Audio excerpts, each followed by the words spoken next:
going inside the issues of our community. This is Local 12 Newsmakers. Good morning and welcome to Local 12 Newsmakers. Perhaps last Sunday night you saw the 60-minute segment here on Local 12 about the Fiscal Wake-Up Tour, the future of the federal budget issues. That featured an interview with the Comptroller of the United States, David Walker. Well, this past Friday, George Voinovich invited that tour to Cincinnati. Because we tape Newsmakers on Friday mornings, 3 of the 4 members of the tour were able to join me this morning. Robert Bixby is the executive director of the Concord Coalition, which describes itself as a nationwide, nonpartisan, grassroots organization that advocates fiscal responsibility with the aim of ensuring Social Security, Medicare, and Medicaid. The coalition was founded in 1992 by the Republican Senator Warren Rudman and Democratic Senator Paul Tsongas and former U.S. Secretary of Commerce Peter Peterson. David Walker is the Comptroller General of the United States and the head of the Government Accountability Office, the GAO. And Doug Elmendorf is from the Brookings Institution. All of you are members of the tour. Stuart Butler from the Heritage Foundation is also a member of this national touring group because of plane reservations and whatever. He wasn't able to be with us this morning. But welcome to Cincinnati. I really appreciate you being here. Thank you. I want to start with this question. I was talking to a friend of mine who's the CEO of a moderate-sized business that does business globally, and several weeks ago, and asked him the question, are you worried about the federal debt? And he said, oh, not particularly. He said, corporate America is used to debt, and the federal government has the taxing power. I see no particular reason to be worried. Robert, what would your response to that? I was shocked, by the way. He's wrong, and that's why we're doing the Fiscal Wake-Up Tour. There really is a need for a wake-up. You know, I think people don't realize the unprecedented nature of the deficits that we're facing in the future when the baby boomers retire and qualify for Social Security and Medicare. These are not the traditional sort of deficits that people in the business community might be thinking of. You know, there are cyclical deficits caused by recessions or wars that cause the deficits. But what we're talking about now is something totally different. We've never faced this challenge before in our country. As the boomers retire, as the costs for Medicare and Medicaid go up and health care costs in the economy go up, we're looking at unprecedented deficits when you look out, 15 years or so. In fact, I want to take a look at what's labeled A6, by the way. I'm skipping one here. You've provided a graph that shows you're looking out. And when we see that, what I want to do and pose this question, David, you can see this line going to deficit. President Bush has proposed his next budget, suggesting that in 5 years we'll be able to balance the budget. Yet here's this widening deficit gap. What's the difference? Why these different perspectives on things? Well, first, I think the president deserves some credit because in the last 2 years the administration has gone from deficits don't matter to deficits do matter. They're coming down. But we need to balance the budget within a reasonable period of time. We need to make a major down payment on our entitlement unfunded obligations and figure out a way forward. Some of the assumptions that the president has in the 5-year forecast are reasonable and some others are not. For example, he only assumes that we're going to spend $50 billion on the war in Iraq and the global war on terrorism in fiscal 09 and nothing after that. Zero after that. Zero after that. AMT even though this is supposed to be a war that's going to go on forever, or a long time anyway. A long time. And you don't have the resolution of the AMT, and so it's presumed that monies are coming in from AMT. What's AMT? Alternative minimum tax, that bait and switch surtax that I've had the opportunity to pay in 3 of the last 4 years. And what does that mean? Well, what it means is that expenses are likely to be greater than projected, revenues are likely to be less than expected in some regards, and the real problem, quite frankly, is not 2012, which is when the president wants to balance the budget. It's after that. The problems begin after that, and they are unprecedented, as Bob said. Another graph here shows what we are spending money on, and so much of it is fixed. And if we could look at A7, for example, the programs are Social Security, Medicare, Medicaid, and those are all things David just mentioned, the baby boomers. I'm 60, I'm on the front end of that. Here we go. We can see that so much of our mandatory spending, which was about 27% in 1965, now about 54%. What's going to happen to that over the next 20 years? That is going up dramatically for two reasons. Part of it is the retirement of the baby boomers. We will have more people over the age of 65 than ever before, and more people over the age of 65 relative to people under the age of 65. Fewer taxpayers who are paying the taxes, exactly. The second factor pushing up that spending is the rising cost of healthcare. Healthcare has risen as a share of our economy every year for years. Under the current system, there's no reason to think that would change. So it's the number of people and the cost per person. You know, there's one other graph that I want to show, it's A9, that I found really interesting, because this sort of shows a projection of what might be the crisis point. The moment at which, or the year at which, our mandatory spending plus the interest that we have to pay on our debt actually goes over our income. And when we get it up, I think it's the year 2025, which from a historian's point of view isn't very far out there. I mean, yes. that's right. Sort of a blink of the eye. But I think particularly because you want to plan these changes ahead. You can't wait till you get to the problem and then say, now we're changing the rules for how we pay retirement benefits, or now we're going to change the healthcare system overnight. These changes need to be planned in advance. They'll take time to implement, and people need a chance to plan ahead. Inside the Beltway, inside Washington, where all of you work every day, it's not a very popular thing to talk about changing ahead and looking ahead. These are political issues as well as economic issues. And we're in the midst, or we're in the beginning of a presidential campaign. I don't hear anybody talking about these Not issues yet. out on One the trail. of the yet. things that we're out here doing, let me tell you, it's not an accident that we're here. Senator Voinovich invited us, but we've been here once before. It's a battleground state, and we want this to be a high-profile issue for the Republican and Democratic candidates. The other thing I can tell you about our travel schedule is we've been to Iowa in February. We were in Manchester, New Hampshire in February. We were just in South Carolina earlier this week. And the reason for that pattern is we want to raise the profile of this issue in the presidential election. The real truth is that the next presidential election is going to be incredibly important for the future of our country, our children and grandchildren. And if the next president does not make fiscal responsibility one of their top 3 priorities, we're in trouble. I'm sure you're talking with the presidential camps, the campaign. Is there any of the candidates on either party who are looking towards these issues and incorporating them as major parts of their campaign that you know of? There are some that are focused on the issue, but I'm not going to mention any names, and I expect that others will be more focused on the issue as time goes on. Candidly, this is not one of the first issues that you talk about when you're trying to get elected, and we're trying to till the ground and prepare the way so that presidential candidates and frankly candidates for Senate and House can do it without losing their jobs and to get reelected or elected. Okay, here's the hard question. You know, you were saying we can't wait till the end, but if it's coming up on it really quickly, what realistically can be done right now in the next 2, 3, 4, 5 in a continuing sort of way? What can we be doing that makes a significant difference on these huge trend lines? So I think there are some changes that one can make in the near term. One can think about changes to the way Medicare reimbursement of doctors and hospitals works, for example. But I think those small changes, small relative to the scale of the problem we're facing, they're important, but they're not up to the scale of the problem. We need to think about bigger changes in the long run. For example, what is the sensible retirement age? The age at which programs should start to pay benefits to people. Extending that out? Yes, that age has gone up just a little bit over decades now, in which life expectancy has gone up tremendously. And many people are capable of working longer, and we should probably have social programs that encourage them to do so.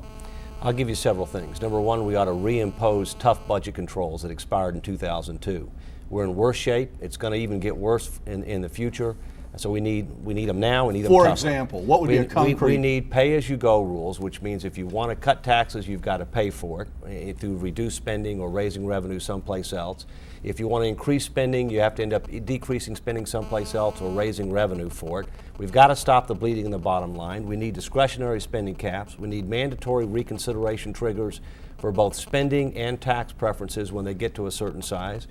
We can reform Social Security, make it solvent, sustainable, and secure indefinitely. It's easy. Round one of tax reform and round one of health care reform. That's what we ought to do. It's easy to fix Social Security? Sure it is. I think everybody thinks, it's not easy politically, but I mean, basically it's just an issue of money. The system promises more in future benefits that it can afford to deliver. So you got two basic choices. You cut back the promised benefits, or you bite the bullet. Extending the retirement You can age. do that. You could change the benefit formula to hopefully make it, more progressive, so you wouldn't be hurting people that needed the program most. You could raise taxes to pay for the benefits that if you didn't want to do that. I mean, I would prefer to do it more on the spending side. Would that be raising the taxes in terms of the amount of money that you make, that you pay the Social Security tax on, increase the? That would be one way to do it. There's a cap at 97,000, so you could raise that. You could raise that so cap. Far up there, I don't know what it is, but okay. But I you mean, could continue sure. to raise that. I mean, there you could raise that to bring more revenues in. But I think the long-term problem is on the spending side. We need to do something to control spending, particularly on the healthcare side, because that's a much bigger problem than Social Security, far bigger. But the bottom line the healthcare side is bigger than Social Security. Oh, far bigger. Medicare is 5 to 6 times greater a problem than Social Security, and that doesn't count Medicaid. And when you really look at it, we have a problem with our entire healthcare system. We're going to have to re-engineer it in installments over the next 10 to 20 years. Re-engineer it. Let me put this out. 10 to 20 years from now, will our healthcare system still be basically managed through the corporations and our employers? 10 to 20 years from now, I think we may see something along the following lines. Every American having access to basic and essential health care services, a global budget for the federal government for health care, national practice standards and leveraging technology to have above average outcomes, and more personal responsibility for their own health and wellness with regard to health care expenditures and cost. I think that's where we're headed, and the sooner the better. One of the questions I've asked many guests on this show over the last few years is related to what we talked about a little bit earlier, the war spending.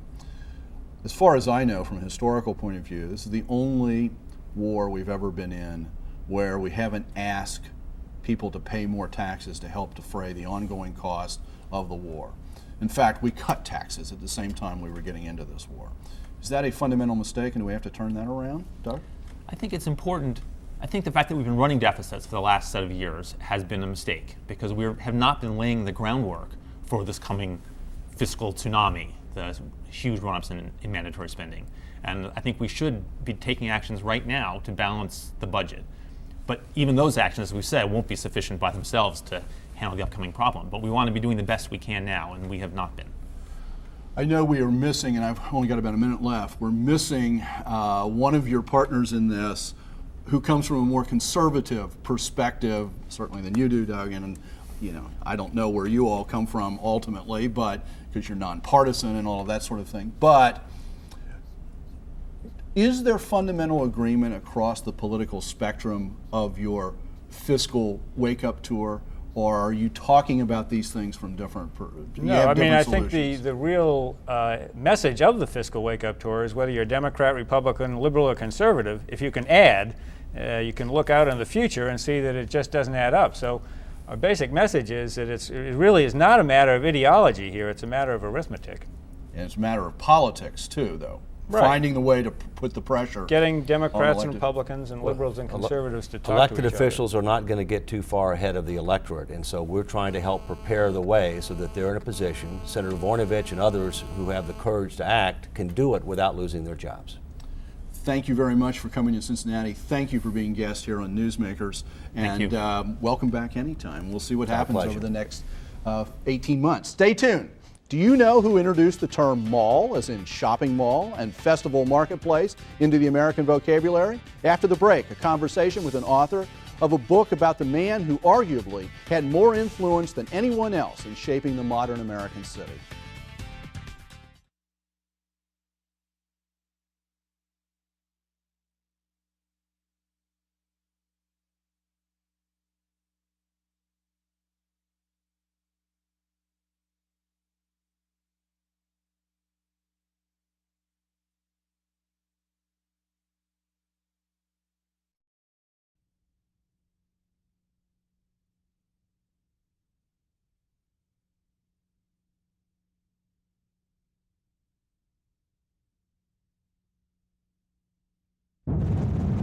From the air, the essential assets of the suburban mall are evident: access to the expressway and plenty of parking. As Cincinnati's first regional shopping mall, Tri-County opened on September the 26, 1960. Shillito's and Pogues, two names familiar to Cincinnati shoppers, anchored the development. 50 smaller stores stretched in between, but no roof covered the mall until 1968. Coming up here when it was a strip mall and having to go in between the stores in the winter, used to freeze because there was such a wind up here. Welcome back. In 2007, we think of shopping malls like Tri-County as commonplace in suburban America. And if you have ever been to Baltimore's Harbor Place or Boston's Faneuil Hall Marketplace, you have seen one of the most powerful redevelopment tools available to older center cities. At a time when the suburban areas of Butler, Warren, and Boone counties continue to sprout new residential and commercial centers, and Covington, Newport, and Cincinnati have bet their futures and billions of dollars on the riverfront, it is helpful to understand where these trends came from. One of the most creative thinkers and developers of the 20th century American cities was James Rouse, whose life and career are detailed in Better Places, Better Lives, a biography of James Rouse. I am joined now by its author, Joshua Olsen, who began his research on Rouse as a Fulbright scholar and now works for a real estate development firm in Washington, D.C. Mr. Olsen spoke on Thursday night at the Cincinnati Museum Center as part of the Seminar on the City series. Josh, welcome to Newsmakers. Thank you, Dan. Welcome to Cincinnati. Describe James Rouse as a person in terms of, not his biography, but in terms of his principles and his values. What kind of human being is this? Well, I became interested in Rouse for two reasons. One was all the innovations that he introduced to the American city, from shopping malls to the festival marketplaces that you mentioned. He built a new town for 100,000 people. Columbia, Maryland, one of the most important late 20th century new towns. Exactly. But it wasn't just that. It wasn't just all these innovations. It was the fact that for everything that he did, he had a moral motive. So take the malls, for example. It wasn't just I'm going to go out and build a shopping center on the edge of town and make a lot of money. Rouse's idea was that the suburbs were growing. It was the 1950s, and there was really no center, no focus to the suburbs. What retail there was scattered along the major highways. Rouse went out and said, let's organize the retail, let's put it all together, and let's create what could operate as the Village Green for the 1950s. So his idea was really of malls as community centers. Now, today when we go to malls, if you get blindfolded and dropped into a mall someplace, it would be very difficult to figure out where you were, because there are franchises that seemingly appear in every mall in the United States. Was that Rouse's original view? Was this sort of franchising names that could be everywhere in the United States? Was that what he was trying for? No, in fact, in his malls, he was often trying for the opposite. When he came to a new area, and again, this was the 1950s, so no one had seen these structures before, he would go into the community and attempt to find the mom and pop stores. He was a strong believer in the fact that the mom and pop stores attracted more business than the national franchises did. Of course, as a result of his malls, some of these mom and pop stores became so popular that they in turn franchised and spread all over the country. Of course, the other side of that is that as a consequence of the growth of malls as a way of doing retailing, a lot of the traditional neighborhood-based business districts in older city neighborhoods or first suburbs around cities really found themselves sort of the life sucked out of them, and it all has gone out to the malls. He lived long enough. He lived until 1996. He knew that that was happening. Was that a problem for him? Did he regret that? Two things. It's a very good question. First is that while it was happening, it was not something that was apparent to anybody. Neither Rouse nor any of the other mall developers that followed him believed that their malls were going to replace downtown. They really just saw them as an outpost of downtown. So you had the same department stores that you would have, for instance, in downtown Cincinnati out in the malls. no one realized that after a while people would only drive to the malls and not continue past them to downtown. And then you're right, Rouse did live long enough to see the ultimate effect of shopping centers on downtown. But he was really never the type of person to look back and question whether he had made a mistake. Rouse was one of these entrepreneurs that was always solving problems. So when it came to the realization that downtown had basically been gutted, that there was no livelihood down there, he had a solution for that, but he didn't have an apology for his role in it. And that solution are these festival marketplaces. And anybody who's been to Boston, Faneuil Hall Festival Marketplace, or Baltimore, his hometown, where he lived, basically, Harbor Place, are these amazing developments that have been very healthy over the years, and we're seeing some of those right now. So what happened was he just saw that center cities were in trouble. And where did this idea come from? Where did this festival marketplace come from? Well, let's set the scene a little. It's the 1970s, the early 1970s, when Rouse first visits Boston and has this idea that he's going to create this marketplace. 1970s were probably the nadir of the American downtown. This was the era of Ford to New York City, drop dead. This was the era of, could the last person leaving downtown please turn out the lights? Downtown was an area that people would go to work, and that was about it. And Rouse came along and said, I think that things are changing in the American population. I think that large portion of the population is tired of suburban living, that people are ready to go back downtown. Now maybe at first they'll just be visiting back downtown, but eventually people will want to live there. So he goes to Boston, he finds an old derelict warehouse and says, let's put something unique here. Let's not just build a mall downtown. Let's find unique retailers and create a marketplace, not because unlike that's a European another marketplace. approach. Some developers went to downtowns, tore down parts of them, and put up sort of suburban malls right in the middle of town, which haven't been very successful in most places. So the festival marketplaces are very different. That's right. That's right. Downtowns began to realize that they had to compete with the suburbs, and many attempted to do it on the same terms as the suburbs by building shopping malls downtown. And you're right that most of those were not successful. Rouse had a different idea. He said downtown has to be unique. It has to be different from the suburbs, and that will draw people back to the city. Boston, Faneuil Hall Marketplace, Harbor Place in Baltimore have been very successful. Not all of these have been successful, and here in Ohio, in Toledo, I think it was called Port Place or something right. like that.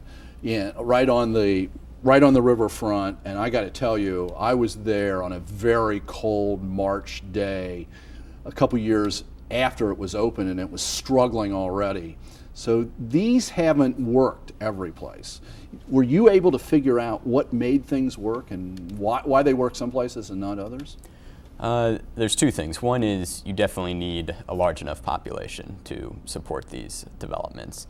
Since they're not selling everyday goods, you need a steady stream of traffic of people who want to buy something unique, something different. The other thing is that in addition to having the unique stores, the unique retailers, festival marketplaces need a unique setting. So in the case of Faneuil Hall, it was an old 18th century warehouse that was the unique setting, and it was right behind Faneuil Hall, which is itself a historic structure. And connected to the center of a city that's very aware of its history. Right. Right, it's right there on the Freedom Trail. Right. The other option is a unique setting. So for instance, with Harbor Place in Baltimore or Harbor Side in Sydney, Australia, another Rouse project, the idea was to put it by the water. People like water, people are drawn to it, and that adds to the appeal of these types of projects. And that's what Cincinnati and Northern Kentucky are looking at. We're trying to use our waterfronts as development tools. The one thing that we haven't had a chance to talk about, the concept of new towns, new suburban communities, and we don't have a lot of time left here, but Cincinnati has a great tradition of suburban communities. Glendale in the 1850s, Marymount in the 1920s, Green Hills in the 1930s. How successful was Rouse with Columbia? Rouse built on that history that you're talking about, and his was the new town for the 1960s. It was much more suburban than some of those previous new towns, but it was more successful than some of them in that it included office space, it included places for people to work. So Columbia, which has been incredibly successful, now has 100,000 residents and actually has more jobs than residents. So a very healthy place, and some of our place like Green Hills is struggling very much right now. So it's a different mix of land use and all sorts of things, very different size. Josh, this has been wonderful having you here for the last 24 hours or so. This is a great book, Better Places, Better Lives. I highly recommend it. Thank you for making Newsmakers a part of your Sunday morning. Join us again next week to meet the men and the women shaping our region for the future. Have a good week.